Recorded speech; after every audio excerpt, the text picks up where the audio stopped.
Napoleon invades his former ally with the largest army Europe has ever seen. But for the French Emperor, the decisive blow remains frustratingly beyond reach. Russia's resilience is unlike anything he's ever encountered. And as winter closes in, his army begins the most infamous retreat in history.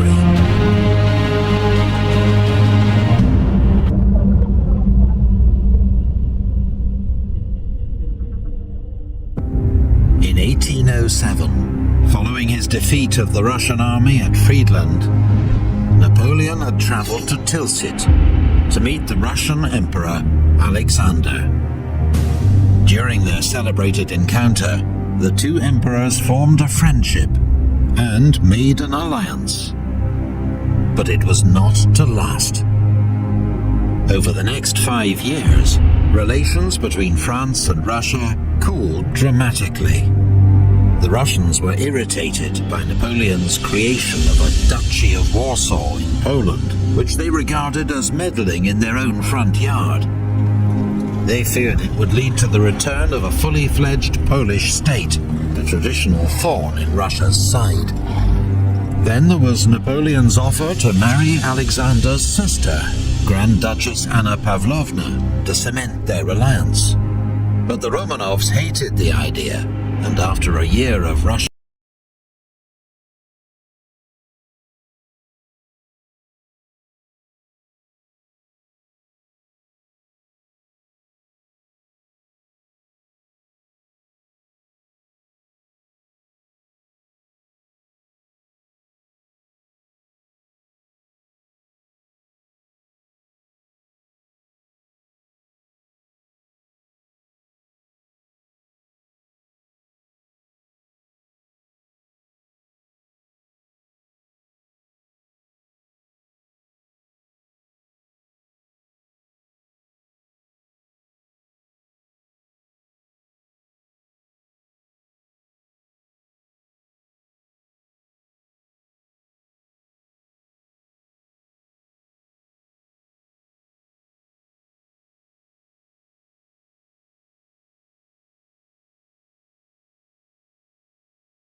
prevarication, Napoleon married Marie-Louise, daughter of the Austrian Emperor, instead. Later that year, Napoleon broke a guarantee made at Tilsit and annexed the Duchy of Oldenburg, ruled by Alexander's sister's father-in-law.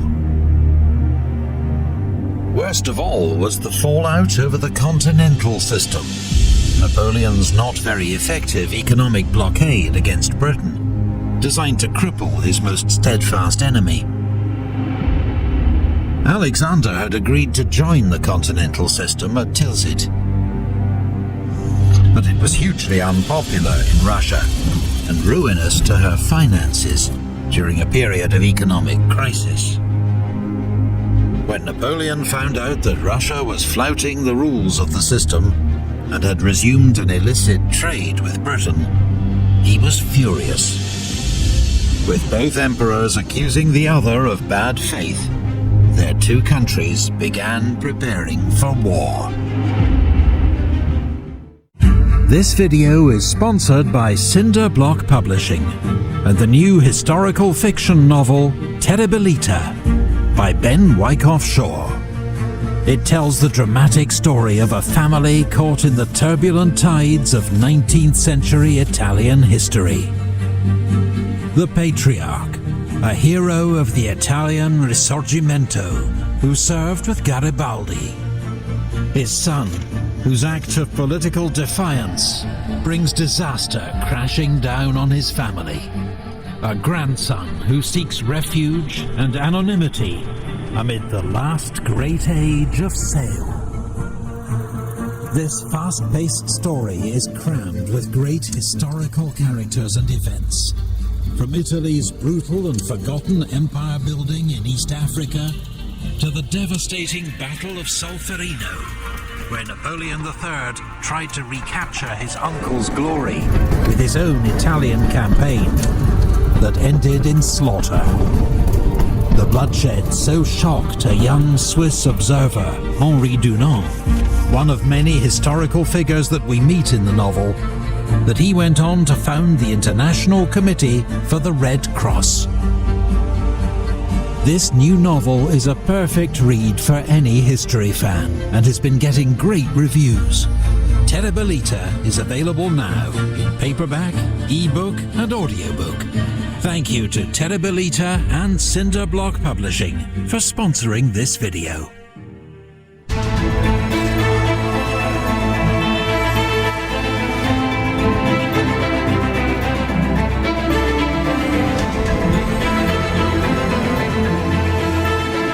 Napoleon knew an invasion of Russia was a massive undertaking, especially as he still had an unfinished war in Spain that was tying down more than 200,000 troops.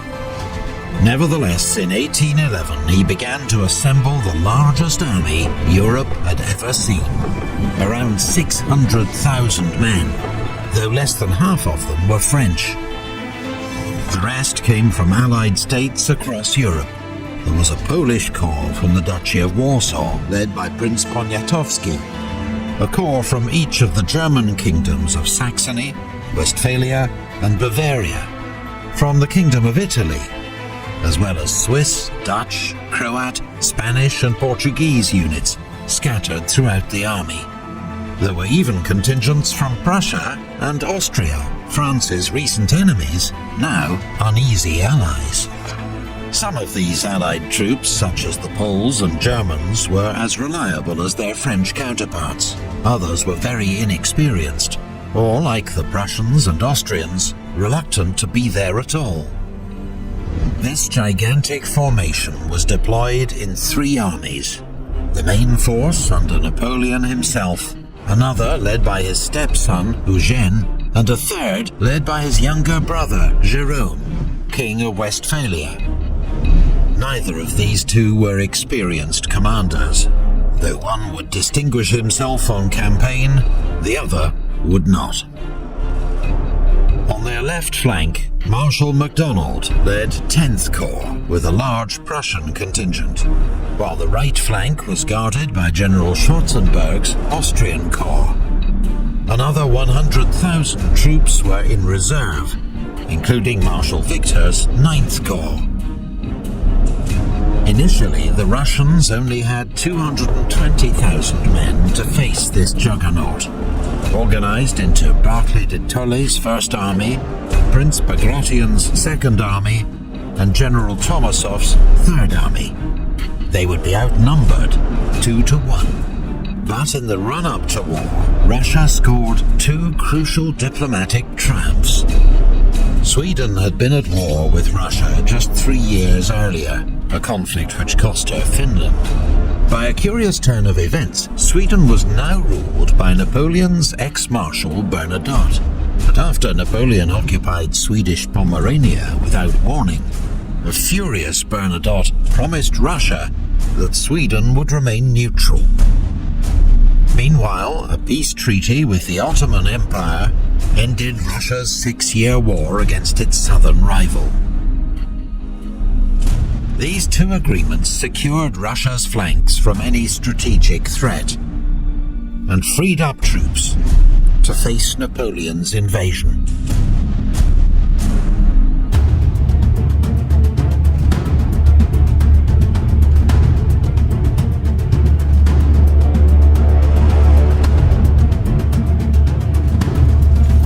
On the 24th of June 1812, French troops began crossing the Niemen River into Russian territory. The army was so large, the crossing took 5 days. Napoleon's plan was to attack north of the impassable Pripyat marshes and defeat Barclay's army, while Jerome pinned Bagration in place. French forces would then swing south to trap Bagration. Napoleon expected the campaign to be over in 5 weeks. But the sheer size of the French army convinced the cautious Barclay that retreat was his only option. Prince Bagration, a much more aggressive commander by instinct, and often Barclay's fierce critic, was forced to agree. As they withdrew, they burned villages and crops, part of a scorched earth strategy to deny supplies to the enemy. In 4 days, Napoleon had reached Vilnius, but Barclay was gone. To the south, Jerome failed to pin down Bagration. So when Davout's First Corps swung southeast to trap him, he'd already withdrawn to safety. Napoleon's younger brother was out of his depth. Stung by the Emperor's criticism, humiliated when his troops were put under Marshal Davout's command, he resigned his post and returned to Westphalia. The campaign was already beginning to expose serious flaws in Napoleon's plan. Knowing his troops would struggle to live off the land in this impoverished region, he'd organized huge supply depots and transport units to feed the army. But wagons rolled slowly along Russia's bad roads, which were turned to rivers of mud by summer thunderstorms. The army had to make frequent stops to allow its supplies to catch up.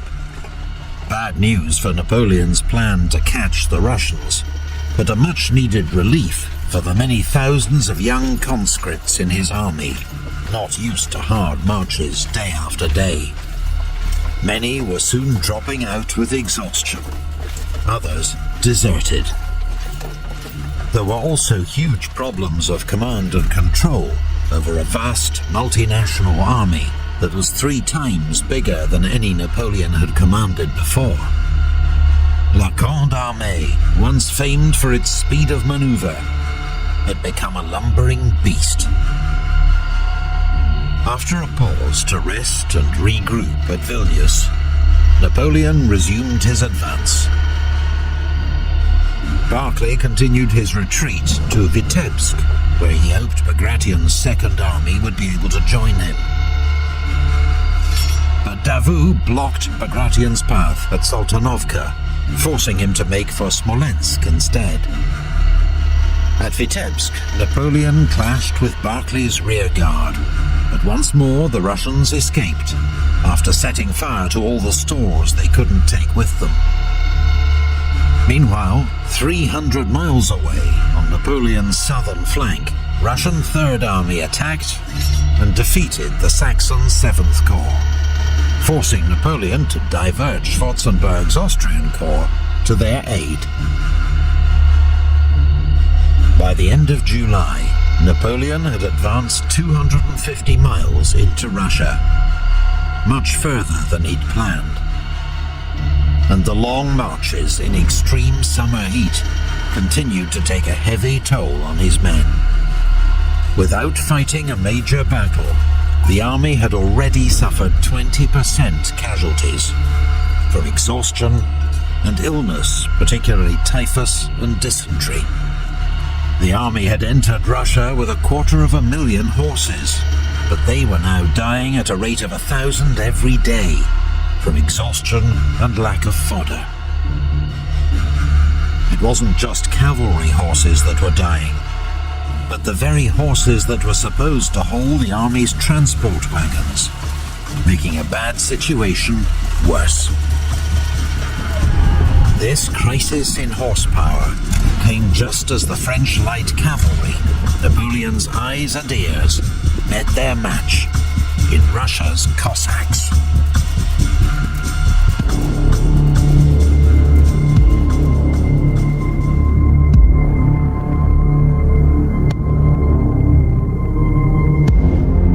Cossacks, self-reliant, proud, ruthless, and superb horsemen, didn't play by the same rules as other European cavalry. Every day they shadowed Napoleon's army, swooping in whenever they saw an easy target, but melting away into the forests if they were attacked by a stronger force.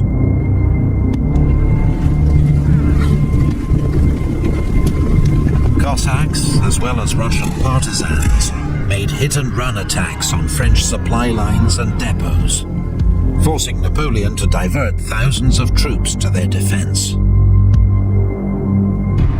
Alongside Russian regular light cavalry, they also prevented French patrols from carrying out reconnaissance, which meant that Napoleon often lacked good information about roads or the enemy's whereabouts. Napoleon stayed 16 days at Vitebsk, resting his troops and considering his options. Among his many mounting concerns was the security of his long, exposed flanks. But at Vitebsk, he received news that Schwarzenberg had defeated the Russians at Gorodezhna. A week later at Polotsk, a French Bavarian force fought Wittgenstein's Russian First Corps to a standstill. Napoleon's flanks were secure for now. Although his main force had been reduced to less than half its original strength, Napoleon decided to push on to Smolensk and try to force the Russians into a decisive battle for the city. Barclay was indeed under pressure to give battle from fellow commander Prince Bagration and Emperor Alexander in St. Petersburg. The army's morale and Russia's honor required it, they told him.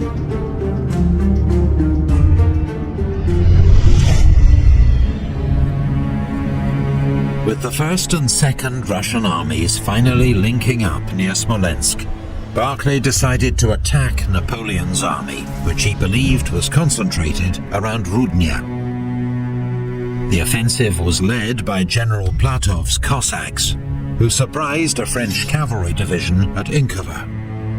But alarmed by false reports that Eugene's Fourth Corps was outflanking him to the north, Barclay called off the attack. Napoleon, reassured that Barclay's offensive posed no real threat, began a grand outflanking move to the south to take Smolensk and cut off the Russian retreat. The so-called Smolensk maneuver was Napoleon at his best, using Murat's cavalry to screen his movements and keep Barclay in the dark. The Emperor reached the Dnieper on the evening of the 13th of August. His engineers quickly threw up 4 pontoon bridges, and by dawn the next day, his army was across. Marshal Davout led a second column across the river at Orsha. But a single Russian division, the 27th, fought a heroic fighting retreat from Krasny, delaying the French advance and buying time for Bagration to reinforce the Smolensk garrison. The chance for a surprise assault on the city was lost. And as the Russian army began to pull back, Napoleon displayed an uncharacteristic lack of urgency, even halting the army for a parade to mark his 43rd birthday. When the main attack on Smolensk began 2 days later, Napoleon opted for a frontal assault. 150 French guns battered the city as 3 French corps attacked its medieval fortifications. The Russians resisted bravely, but Barclay, fearing encirclement, ordered another retreat. With Smolensk in flames, the Russians began to pull out. Just as the French fought their way into the city, to scenes of utter devastation. Bagration's Second Army withdrew first. As Barclay's army followed, its rear guard was caught by Ney's Third Corps at Valutino. General Junot, commanding the Westphalian 8th Corps, had orders to cut off Barclay's retreat. But having crossed the river, he did nothing, and the opportunity was lost. A furious Napoleon swore that Junot would never now win his marshal's baton. The Battle of Smolensk cost both sides around 10,000 casualties and destroyed one of Russia's most historic and holy cities, but settled nothing.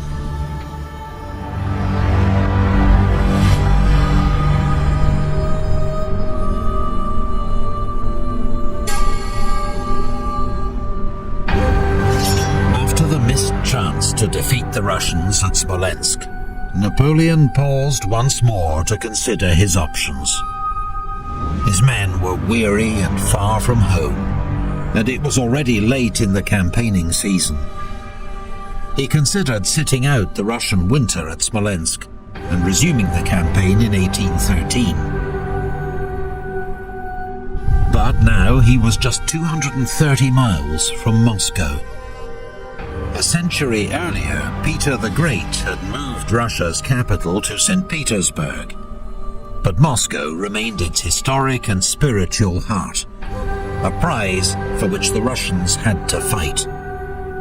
Napoleon, always a gambler, decided to push on. The Russians faced their own dilemma. Emperor Alexander had experienced a kind of religious epiphany that summer, and rallied the Russian people to the country's defense, describing the war with Napoleon as a war to save Holy Mother Russia from the Antichrist. For months, the emperor had received conflicting advice to stand and fight or retreat. Now he decided change was needed. The cautious General Barclay kept his job, but the emperor summoned General Mikhail Kutuzov to take overall command of Russia's armies. Kutuzov had been beaten by Napoleon at Austerlitz 7 years before, but he'd since won several victories against the Ottoman Empire and was a true Russian, loved by the troops. Although Kutuzov agreed with Barclay's strategy of delay, he saw that constant retreats were destroying the soldiers' and the nation's morale. If Moscow was given up without a battle, the fallout could be disastrous. And so, 70 miles west of the city, near the village of Borodino, the Russian army prepared to make a stand. Europe was about to witness the bloodiest day's fighting of the Napoleonic Wars.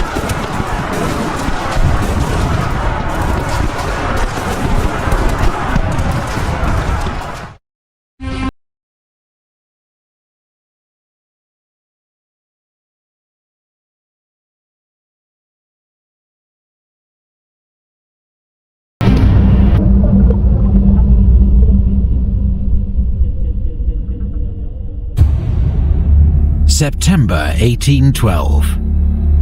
10 weeks had passed since Napoleon invaded Russia with more than 500,000 men. The French Emperor wanted a quick victory over the Russians, one that would force Emperor Alexander to make peace and agree to French terms. But at Vitebsk and then Smolensk, the outnumbered Russian army had narrowly escaped his clutches. The holy city of Smolensk had been virtually destroyed. Napoleon had advanced deep into Russia, and months of marching had left his army decimated by disease and exhaustion. It was now half its original strength, and summer was nearly over. But finally, 70 miles west of Moscow, near the village of Borodino, the Russians had turned to offer battle. Napoleon would have a chance to win the decisive victory that he believed would end the war.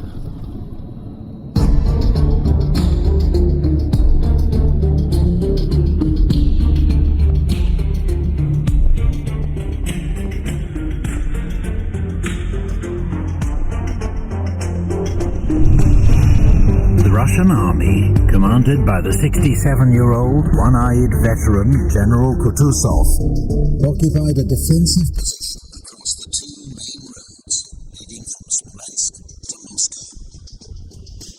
General Barclay de Tolly's First Army was on the right, its front protected by the Kalatsha River, steep-banked but shallow and easily forded. Prince Bagration's Second Army was on the left, a more open position, but reinforced by major earthworks, the Great Redoubt, and what the French nicknamed for their shape, the Flèche, the arrows. Another forward redoubt at Shevardino was expected to delay the enemy's advance.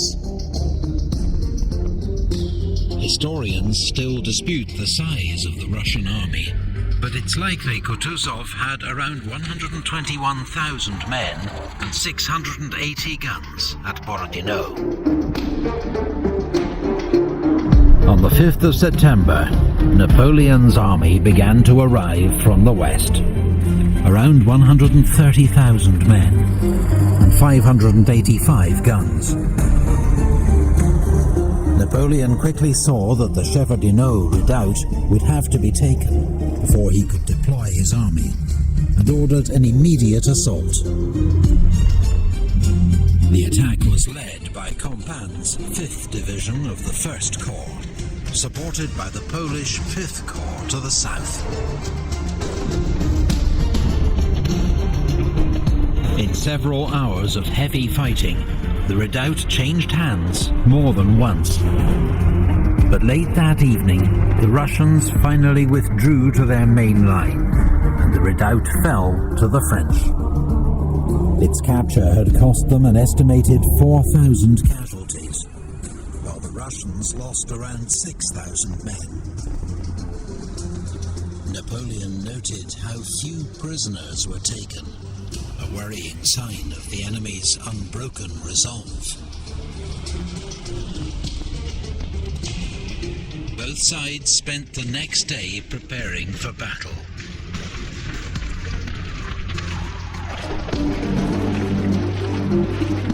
Marshal Davout, commanding French 1st Corps and widely considered Napoleon's most able subordinate, appealed to the Emperor to use his corps to make a wide, outflanking attack to the south.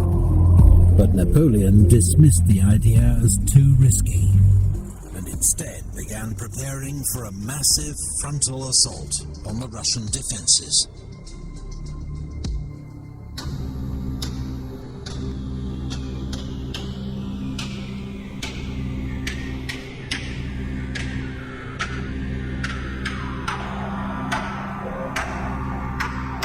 Shortly after dawn on the 7th of September, Orthodox priests paraded one of Russia's holiest icons, Our Lady of Smolensk, before the Russian army.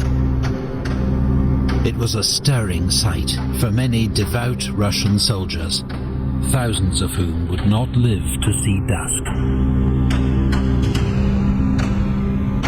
The battle began at 6 a.m. as French batteries opened a deafening cannonade against the Russian defences. Eugene's 4th Corps advanced on Borodino village, lightly held by Jaegers of the Russian Imperial Guard. After clearing the village, his infantry crossed the Kalacha and advanced towards the Great Redoubt, but were driven back with heavy losses. The Russians burned the bridge across the river, but did not launch a counterattack, and Eugene was able to move cannon into the village to put flanking fire on the Great Redoubt. In the centre, Davout's 1st Corps began its advance against the Fleches, coming under heavy fire. While on the right, the Polish 5th Corps, ordered to take Utitsa, got held up in the woods and ravines. Their slow advance allowed Tushkov's 3rd Corps to send a division north to reinforce the Flech defences. Kutuzov, at his headquarters in Gorky, took little part in the battle, leaving tactical decisions to his subordinates. Barclay and Bagration had spent most of the summer arguing furiously over strategy, but in the hour of crisis, they put their differences aside. They could see the main French attack was falling on the Russian centre and left. So Barclay ordered General Bagavut's 2nd Corps south to reinforce Bagration. Fighting around the Flech intensified as the French captured one of the earthworks, only to be driven out by a Russian counterattack. Davout himself was injured in the fighting as he fell from his dying horse, but he refused to leave the field. When Russian cavalry counterattacked, Marshal Murat himself led the French cavalry forward to meet them. Ney's 3rd Corps now joined the attack on the Flech.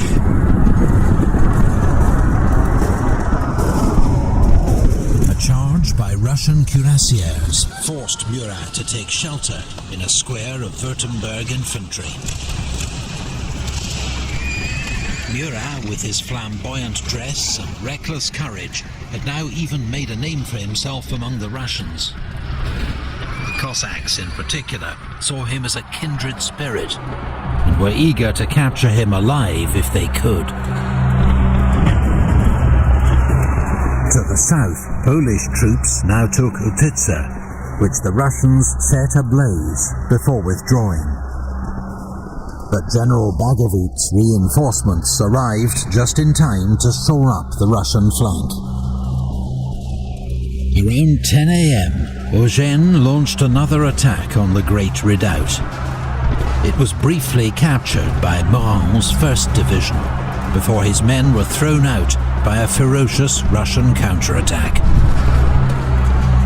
The Russian army's 27-year-old artillery commander, General Kutuzov, was killed leading one of these counterattacks. A heroic death, but a blow to the organization of Russian artillery for the rest of the day. Fighting continued to rage around the Flech earthworks. Some counted as many as 6 major French assaults, involving 45,000 troops, with hundreds of cannon on both sides, pouring fire into the packed ranks. More than once, French infantry fought their way into one of the Russian positions, only to be driven out again at bayonet point. Junot's Westphalian Corps was sent forward in support, helping to clear Russian skirmishers from the woods to the south. General Bagration was close to the action, overseeing the defense of the Flech, leading forward reinforcements and ordering counterattacks. Around 10 a.m, he was hit in the leg by shell fragments. Mortally wounded, he was carried from the field. Shaken by the loss of their iconic commander, the exhausted Russian infantry began to fall back. The French finally took the flesh. Marshal Murat then led forward Friant's division, First Corps' last reserve, supported by waves of heavy cavalry on both flanks. Russian grenadiers formed squares to ward off the French cuirassiers, while their own guard cavalry fought the French in a giant confused melee, with heavy losses on both sides. The Russians resisted doggedly, but the combined onslaught of French artillery, cavalry and infantry proved irresistible. As the Russians pulled back, Friant's infantry fought their way into the village of Semyonovskaya. The Russian center was in disarray and seemed close to breaking. Surely now was the time for Napoleon to deliver the knockout blow.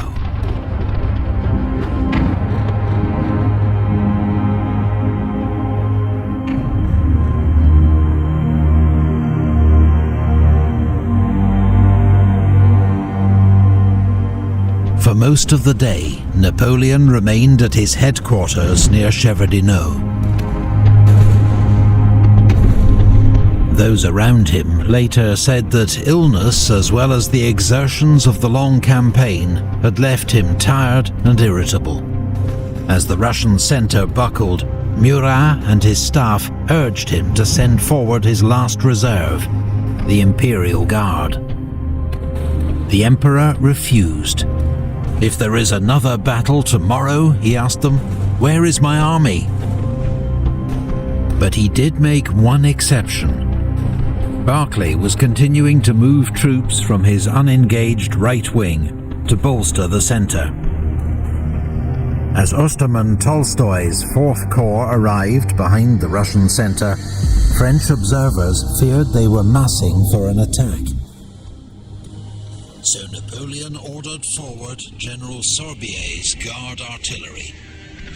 His batteries opened a devastating fire on the enemy. Yet even as they were mown down in their ranks, the Russian infantry stood their ground. On the Russian right wing, all remained quiet, so General Platov, commander of the Don Cossacks, proposed that he lead an attack on the lightly defended Borodino village. Permission received, Generals Platov and Uvarov led a force of 8,000 Cossacks and cavalry across the Kalacha River. They fell on French and Italian troops around Borodino with complete surprise, spreading panic and disorder.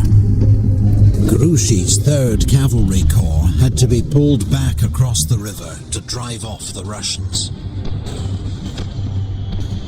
Russian commanders saw this raid as a missed opportunity, but it had delayed the next French attack by 2 hours, and may have persuaded Napoleon that he was right to hold back his reserve.